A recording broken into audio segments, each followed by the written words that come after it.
Episode opening സീനിൽ Luffy ആണെങ്കിൽ ആ ബ്ലാക്ക് ബിയർഡിനെ ഇട്ടിച്ചിട്ടിരിക്കുകയാണ്. ഒരു കാരണവശാലും എന്റെ ചേട്ടനെ കൊല്ലാൻ ഞാൻ ആരെ അനുവദിക്കില്ല, എല്ലാവരുടെയും കയ്യിൽ നിന്ന് ഞാൻ അവനെ സേവ് ചെയ്യുമെന്ന് പറഞ്ഞ് അങ്ങനെ പവറായിട്ട് നിൽക്കും. അടുത്ത സെക്കൻഡ് ആ ബ്ലാക്ക് ബിയർഡ് അവനങ്ങനെ അവന്റെ ബ്ലാക്ക് പവർ ഉപയോഗിച്ച് ലൂഫിയെ പിടിച്ചു വലിച്ച് നിലത്താഞ്ഞൊരടി. ഒരു സെക്കൻഡ് ഇപ്പൊ ലൂഫിക്ക് ബോധം പോവും. അവനാണെങ്കിൽ എന്താ സംഭവിച്ചെന്ന് മനസ്സിലാവില്ല. ചോരയൊക്കെ തുളുമ്പി ലൂഫി അങ്ങനെ കിടക്കുകയാണ്. ലൂഫി അവന്റെ തലയൊക്കെ തൊട്ടു നോക്കി അങ്ങനെ നിലവിളിക്കാണ്. അവന്റെ കയ്യിൽ മുഴുവൻ ചോര. ബ്ലാക്ക് ബിയർഡ് ആണെങ്കിൽ ഇപ്പൊ ലൂഫിയെ നോക്കി ചിരിക്കും. എന്തുപറ്റി, നീ പേടിച്ചു പോയോ? ഇതുപോലെ തന്നെയാണ് നിന്റെ ചേട്ടനെയും ഞാൻ അറ്റാക്ക് ചെയ്തത്. ആക്ച്വലി എയ്സിന് അവന് ഫയർ പവറാണ്. അവനെയും ആർക്കും അത്ര പെട്ടെന്ന് ഇട്ടിക്കാനോ തകർക്കാനോ ഇടുക്കു പറ്റിക്കാനോ സാധിക്കില്ല. പക്ഷെ ബ്ലാക്ക് ബിയർഡ് അവനെ കൊണ്ട് അവന്റെ ആ ബ്ലാക്ക് പവർ അതുപയോഗിച്ച് ആരെ വേണമെങ്കിലും അറ്റാക്ക് ചെയ്യാൻ പറ്റും. അവൻ വീണ്ടും പറയും, ആരുടെയും ഡെവിൾ ഫ്രൂട്ടിന്റെ പവറൊന്നും എന്റെ മുൻപിൽ വർക്കൗട്ട് ആവില്ല.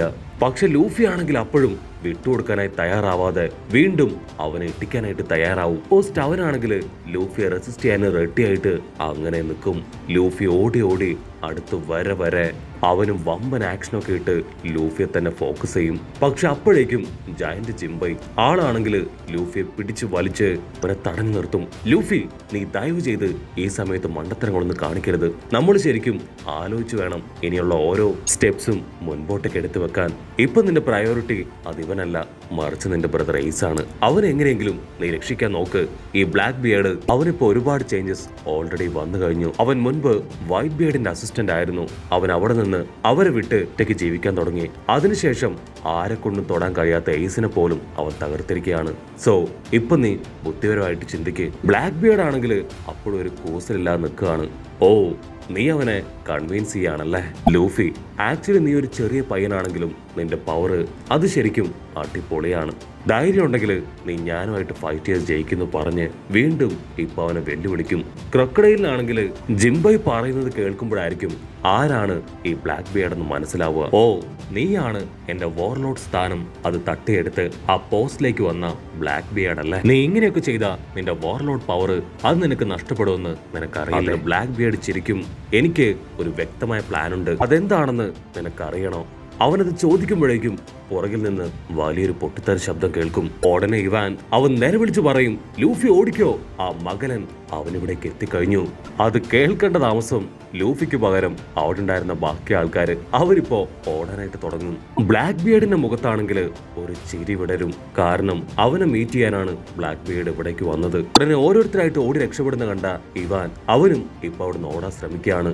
അത് കണ്ട നമ്മുടെ ചുന്ദരി വില്ലത്തി അവളുടെ ചാട്ട ഉപയോഗിച്ച് ഇവാനെ പിടിച്ചു വലിച്ച് അവിടെ ലോക്ക് ചെയ്ത് പിടിക്കും.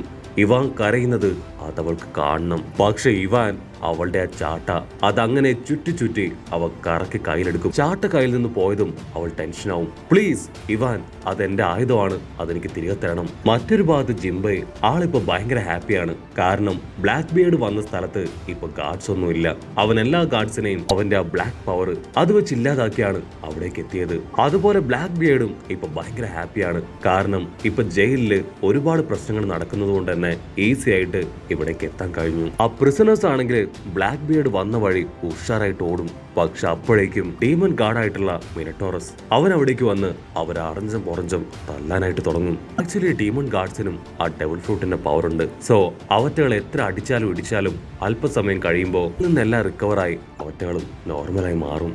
മറ്റൊരു ഭാഗത്ത് മകലൻ അവനാണെങ്കിൽ ഇപ്പൊ ഷോക്കാവും. കാരണം ഷിരുവിനെ അവൻ റിലീസ് ചെയ്തത് പോലും ബ്ലാക്ക് ബിയർഡിനെ തടയാനാണ്. ഇനി ഒരു പക്ഷേ ഷിരുവിനെ അവൻ തകർത്ത് കളഞ്ഞിട്ടുണ്ടാവുമോ? അപ്പോഴായിരിക്കും കൺട്രോൾ റൂമിൽ നിന്നും ഒരു കോള് വരിക. വിഷൻ ട്രാൻസ്പോർട്ടർ സ്നെയില് അതാരൊക്കെയോ ചേർന്ന് തകർത്തിരിക്കുന്നു. മാത്രമല്ല മൊത്തം കമ്മ്യൂണിക്കേഷൻ സിസ്റ്റം പോലും ആരോ ഡാമേജ് ചെയ്തു. അവരിത് പറയുമ്പോഴേക്കും ആ ഷിരു അവനകത്തേക്ക് കയറി വന്ന് ബാക്കിയുണ്ടായിരുന്നവരെയും ഇപ്പൊ വെട്ടി താഴെയിടും. ഇവിടെ മകലിനാണെങ്കിൽ ഇപ്പൊ ഓൾമോസ്റ്റ് കാര്യങ്ങളൊക്കെ പിടികിട്ടും. അവന്റെ പ്ലാന് അത് മുഴുവനായിട്ട് തെറ്റിയെന്ന്. ഇവിടുന്ന് അങ്ങനെ ബ്ലാക്ക് ഔട്ട് ചെയ്താ ഇപ്പൊ ലെവൽ 1 കാണിക്കും. അവിടെ നമ്പർ 3യും ബഗ്ഗിയും കുറച്ച് പ്രിസണേഴ്സും അവരെല്ലാവരും ഇപ്പൊ തുള്ളിച്ചാടുകയാണ്. കാരണം അവരിപ്പോ ലെവൽ 1 എത്തിയിരിക്കുകയാണ്. ഇനി പുറത്തേക്ക് പോവാൻ കുറച്ച് ദൂരം മാത്രമേ അവർക്കിനി മുൻപോട്ട് പോവേണ്ടതായിട്ടുള്ളൂ. രക്ഷപ്പെട്ട് കഴിഞ്ഞാൽ ഇനി നേവിയുടെ കണ്ണിൽ പെടാതെ സുഖമായിട്ട് ജീവിക്കാം. ബഗ്ഗിയാണ് ഞങ്ങളുടെ മാസ്റ്റർ, അദ്ദേഹമാണ് ഞങ്ങളുടെ വഴികാട്ടി എന്നൊക്കെ പറഞ്ഞ് ചുറ്റുമുണ്ടായിരുന്ന പ്രിസണേഴ്സ് അവരിപ്പോ ബഗ്ഗിയെ നോക്കി ജയ് വിളിക്കുകയാണ്. മറ്റൊരു ഭാഗത്ത് ലൂഫി അവന് വേറെ വഴിയില്ലാതെ ലെവൽ 4ലേക്ക് ആ ബ്ലാക്ക് ബിയർഡിനെ താണ്ടി അങ്ങനെ നടക്കുകയാണ്. ഇപ്പൊ ബ്ലാക്ക് ബിയർഡുമായിട്ട് ഫൈറ്റ് ചെയ്ത് നിന്ന അവന്റെ ബ്രദറിനെ അവനെ രക്ഷിക്കാൻ ലൂഫിയെ കൊണ്ടാവില്ല. ബ്ലാക്ക് ബിയർഡിനെ തല്ലിക്കൊല്ലാനുള്ള കലി ലൂഫിക്കുണ്ട്. പക്ഷെ അതെല്ലാം മനസ്സിലൊതുക്കി ലൂഫി അങ്ങനെ നടക്കും. ബ്ലാക്ക് ബിയർഡും അമ്പൻ ആറ്റിറ്റ്യൂഡൊക്കെ ഇട്ട് ലൂഫിയെ തന്നെ നോക്കുകയാണ്. ലൂഫി ആണെങ്കിൽ ഒരു സെക്കൻഡ് അവൻ സ്കൈ ഐലാൻഡിനെ കുറിച്ച് പറഞ്ഞ കാര്യങ്ങളൊക്കെ ഓർക്കുകയാണ്. ബാക്കി എല്ലാവരും ലൂഫിയെ നോക്കി കളിയാക്കിയപ്പോ ഇവൻ ഈ ബ്ലാക്ക് ബിയർഡ് മാത്രമാണ് അങ്ങനെ ഒരു ഐലാൻഡ് ഉണ്ട് എന്ന് അവനോട് പറഞ്ഞത്. സ്കൈ ഐലാൻഡിനെ കുറിച്ചുള്ള എല്ലാ ഇൻഫർമേഷനും പറഞ്ഞു കൊടുത്ത് നമ്മുടെ ആൾക്കാരെ ബൂസ്റ്റ് ചെയ്ത് അവിടേക്ക് പറഞ്ഞു വിട്ടത് അത് ബ്ലാക്ക് ബിയർഡാണ്. ബ്ലാക്ക് ബിയർഡിന്റെ അന്നത്തെ ഒറ്റ വാക്ക് അതിൽ വിശ്വസിച്ചാണ് ലൂഫിയും ടീമും അവിടേക്ക് പോയതും അങ്ങനെ ഒരു ഐലാൻഡ് ഉണ്ട് എന്ന് കണ്ടുപിടിച്ചതും ഒരുപാട് പ്രശ്നങ്ങളൊക്കെ സോൾവ് ചെയ്ത് തിരികെ ഇവിടേക്ക് വന്നതും. കട്ട് ചെയ്ത ബ്ലാക്ക് ബിയർഡ് അവൻ വീണ്ടും ഇപ്പൊ നിലവിളിച്ചു പറയും വൺ പീസ് എന്ന ട്രഷർ അത് സത്യത്തിലുണ്ട്. ഒരുപാട് പൈററ്റ്സ് ശ്രമിക്കുന്നുണ്ട്, അതിന് പിന്നാലെ ഉണ്ട്. ആർക്കെങ്കിലും ഒരാൾക്ക് അല്ലെങ്കിൽ നാളെ അത് കണ്ടെത്താൻ പറ്റും. പിന്നീട് അവരായിരിക്കും അതിന്റെ ഉടമ. അതുമാത്രമല്ല അധികം വൈകാതെ തന്നെ ഇവിടം പിടിച്ചു കുലുക്കുന്ന രീതിയിൽ വലിയൊരു കാര്യം അത് സംഭവിക്കാൻ പോവുകയാണെന്ന് പറഞ്ഞ് അവൻ പൊട്ടിച്ചിരിക്കും. ലൂഫിക്കാണെങ്കിൽ ബ്ലാക്ക് ബിയർഡ് അവൻ പറയുന്നത് കേൾക്കുമ്പോൾ തന്നെ മനസ്സിലാവും അവൻ പറയുന്നതിൽ എന്തൊക്കെയോ സത്യം ഉണ്ടെന്ന്. പക്ഷെ ലൂഫിക്കിപ്പോ അതിനെക്കുറിച്ച് ചിന്തിക്കാനൊന്നും സമയമില്ല. എത്രയും പെട്ടെന്ന് എയ്സിനടുത്തേക്ക് എത്തണമെന്ന് പറഞ്ഞ് അവൻ സ്റ്റെയർ കയറും. മുകളിലാണെങ്കിൽ ആ മിനട്ടോറസ്, അവറ്റകളാണെങ്കിൽ ഓരോ പ്രിസണേഴ്സിനായിട്ട് തല്ലി തല്ലി കൊല്ലുകയാണ്. ലൂഫിയും ടീമും വളരെ പണിപ്പെട്ടാണ് അവറ്റകളെ മുഴുവൻ തകർത്ത് താഴെയിട്ടത്. ഇപ്പൊ വീണ്ടും അവറ്റകൾ പ്രതിസന്ധിയായി അവർക്ക് മുന്നിൽ വന്നു. ലൂഫി ഫുൾ കലിപ്പില് അങ്ങനെ സ്റ്റെയർ മുൻപോട്ടേക്ക് കയറും. ചുറ്റുമുള്ളവരെല്ലാവരും ലൂഫിയോട് വിളിച്ചു പറയും, ലൂഫി അവറ്റകൾ നിന്റെ മുൻപിൽ തന്നെ ഉണ്ട്, നീ വളരെയധികം കെയർഫുൾ ആയിരിക്കണം ഇങ്ങനെയുള്ള സമയത്ത്. ഇവിടെ ഡാൻസറിനാണെങ്കിൽ അത് കാണുമ്പോൾ കുറച്ച് പേടിയാവും. ഡാൻസർ ആണെങ്കിൽ ലൂഫിയെ ഹെൽപ്പ് ചെയ്യാൻ പോകും. ഉടനെ ജയന്റ് ആണെങ്കിൽ അവനെ പിടിച്ചു നിർത്തിയിട്ട് പറയും ലൂഫി ഇപ്പോ വമ്പം കലിപ്പിലാണ്, അവന്റെ കലിപ്പ് തീർക്കാൻ പറ്റിയ അവസരമാണത്, സോ അത് അവൻ തന്നെ ഹാൻഡിൽ ചെയ്യുന്നു പറയും. ഇവിടെ ആ മോൺസ്റ്റർ ആനിമൽ ആണെങ്കിൽ അതിന്റെ കയ്യിലുണ്ടായിരുന്ന വലിയൊരു കട്ട അത് വെച്ച് ലൂഫി ആഞ്ഞൊരു അടി കിട്ടി ലൂഫി ഒരല്പം ഡൗൺ ആവും. പക്ഷെ ലൂഫിക്കാണെങ്കിൽ പ്രത്യേകിച്ച് ഭാവവ്യത്യാസം ഒന്നുമില്ല. അടുത്ത നിമിഷം ലൂഫി അവൻ സെക്കൻഡ് ഗിയറിലേക്ക് പോയി കൈ കറക്കി ആഞ്ഞൊരടി. ആ ഒരു അടിയിൽ ഡീമൺ ഗാർഡ് അത് 100-110 തെറിച്ചു പോയി ഒരു ചുമരിൽ അടിച്ച് അങ്ങനെ സ്റ്റിക്കറായിട്ടിരിക്കും. ആ കാഴ്ച കണ്ട് ബാക്കിയുണ്ടായിരുന്നവരെല്ലാവരും ഒരു സെക്കൻഡ് ഫ്രീസായി പോവാണ്. അതിനുശേഷം ലൂഫിയും ടീമും അങ്ങനെ സ്റ്റൈലായിട്ട് അവിടുന്ന് നടന്നു പോവാണ്. കട്ട് ചെയ്താ ഇവിടെ ആ ചുന്ദരി പെണ്ണ് സാഡി, അവളെ ഇവാനാണെങ്കിൽ അവളുടെ തന്നെ ചാട്ടയിൽ അങ്ങനെ ചുരുട്ടിയെടുത്ത് അനങ്ങാൻ പോലും കഴിയാത്ത വിധത്തില് മോളിൽ തൂക്കിയിട്ടിരിക്കുകയാണ്. മകലനാണെങ്കിൽ ആ കാഴ്ച കണ്ട് ഷോക്കാവും. ആഡി എന്തു പറ്റി, എന്താ ഉണ്ടായേ? അതിനവള് പറയും ആ ഇവാൻ അവൻ നമ്മളെ എല്ലാവരെയും അപമാനിച്ചു. പാടൻ മകലിനാണെങ്കിൽ ഇപ്പൊ അവളെ സേഫ് ആയിട്ട് താഴെ ഇറക്കാൻ സോൾജിയേഴ്സിനോട് പറയും.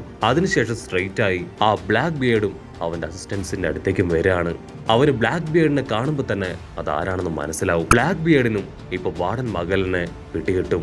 ബ്ലാക്ക് ബിയർഡ് എന്തെങ്കിലും ചെയ്യുന്നതിന് മുൻപേ മകലൻ അവനവന്റെ പോയിസൺ അത് വമ്പം ഫോഴ്സിൽ അവർക്ക് നേരെ ആഞ്ഞു തുപ്പുകയാണ്. ആ പോയിസൺ പെട്ട് അവരുടെ ബോഡി മുഴുവൻ അതിലങ്ങനെ പതിയെ പതിയെ നശിക്കാനായിട്ട് ആരംഭിക്കും. അവ സിമ്പിളായിട്ട് ഇപ്പൊ ബ്ലാക്ക് ബിയർഡിനോട് പറയും എനിക്ക് സമയമില്ല, കുറെ കാര്യങ്ങൾ ചെയ്ത് തീർക്കാനുണ്ട്, കാണാന്ന് പറഞ്ഞ് ക്യാഷ്വലായിട്ട് നടന്നു പോകും. ഇവിടെ ബ്ലാക്ക് ബിയർഡ് ആണെങ്കിൽ ആ പോയിസൺ പെട്ട് നല്ല വേദനയിൽ നിലവിളിക്കാൻ തുടങ്ങും. മകലിനാണെങ്കിൽ ഇപ്പൊ ദൂരത്തായിട്ട് കിടക്കുന്ന ഹാനിയബാലിനെ കാണും. ഹാനിയബാൽ സത്യത്തില് നിനക്ക് ഇത്രയും പവറും കഴിവും ഉണ്ടെന്ന് ഞാൻ കരുതിയില്ല, ഇപ്പൊ നീ റെസ്റ്റ് എടുക്ക്, ബാക്കി കാര്യം ഞാൻ നോക്കിക്കോളാന്ന് പറഞ്ഞ് വീണ്ടും വമ്പം പ്ലാനിങ് ഒക്കെ ആയിട്ട് മകലിന് അങ്ങനെ മുൻപോട്ട് പോകും. ബാക്കിയുള്ള സോൾജിയേഴ്സ് ആണെങ്കിൽ ഇപ്പൊ ഹാനിയബാലിന് ട്രീറ്റ്മെന്റ് കൊടുക്കാൻ എടുത്തുകൊണ്ട് പോകും. ഇവിടെ വാർഡൻ അവനാണെങ്കിൽ ആക്ച്വലി ഹാനിയബാലിന് ഭയങ്കര ഇഷ്ടമാണ്. അവനുശേഷം ഹാനിയബാലാണ് വാർഡൻ ആവേണ്ടതെന്ന് അവന്റെ മനസ്സിൽ വലിയൊരു ആഗ്രഹമുണ്ട്. മകലിന് ആ സ്റ്റെപ്പ് കയറി വരെ അവന്റെ സോൾജിയേഴ്സ് അവരെല്ലാവരും ആ സ്റ്റെയറിൽ മരിച്ചു കിടക്കുന്നതായിട്ട് കാണും. അവൻ വമ്പം കലിപ്പില് നിലവിളിക്കാണ്. ആ ശബ്ദം കേട്ട് ലൂഫിയും ടീമും അവരൊന്ന് നടുങ്ങിപ്പോവും. പക്ഷെ വിട്ടുകൊടുക്കാതെ അവർ മുൻപോട്ടേക്ക് ഓടും. മകലം വീണ്ടും അവന്റെ പോയ്സൺ ഡ്രാഗൺ അവറ്റകളെ ക്രിയേറ്റ് ചെയ്ത് നിലവിളിക്കുന്നതോടു കൂടെ ഈ ഒരു എപ്പിസോഡും അവസാനിക്കുന്നു. എപ്പിസോഡ് ഇഷ്ടപ്പെടുകയാണെങ്കിൽ തീർച്ചയായിട്ടും ലൈക്ക് ചെയ്യാനും കമന്റ് ചെയ്യാനും ഷെയർ ചെയ്യാനും മറക്കല്ലേ. അടുത്തൊരു അടിപൊളി എപ്പിസോഡുമായിട്ട് കാണുന്നവരെ it's me with Mallu episode.